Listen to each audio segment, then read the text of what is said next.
আগামীকাল 5ই জানুয়ারি আমাদের পরম পূজ্যপাদ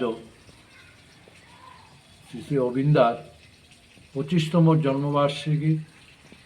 তাই ঘটা করে আমরা এই মন্দিরে পালন করব। সারা ভারতবর্ষ তথা পৃথিবী জুড়েই সেটা হবে। তার মধ্যে আমরাও সামিল হয়েছি এবং আমরা আগামীকাল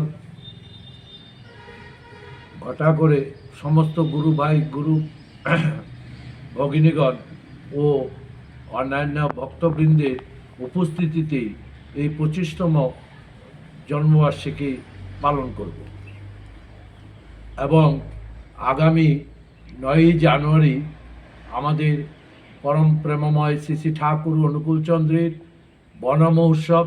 সেই বন মহোৎসবও আমরা আরও 2-3টা মন্দির মিলে আমাদের মন্দিরেই হবে এবং আমরা ওই দিন খুব আনন্দের সহিত সেই অনুষ্ঠানটা করব এবং 11 তারিখে আমাদের অধিবাসকৃত। ওই দিন আমরা বিশ্রামগঞ্জ এবং বিশালগড় হসপিটালে এই 137তম জন্ম মহোৎসব উপলক্ষে ফল মিষ্টি রুগীদের মধ্যে ফল মিষ্টি বিতরণ করব এবং বসে আঁকো প্রতিযোগিতার একটা আয়োজন করেছি বাচ্চাদেরকে নিয়ে। আমরা সেই বসে আঁকো প্রতিযোগিতাটা করব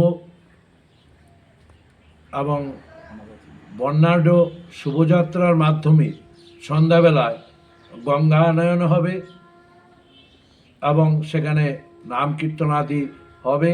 সেটা হাজারো মহিলার মাধ্যমেই সেটা উদযাপিত হবে। পরদিন সকালবেলায়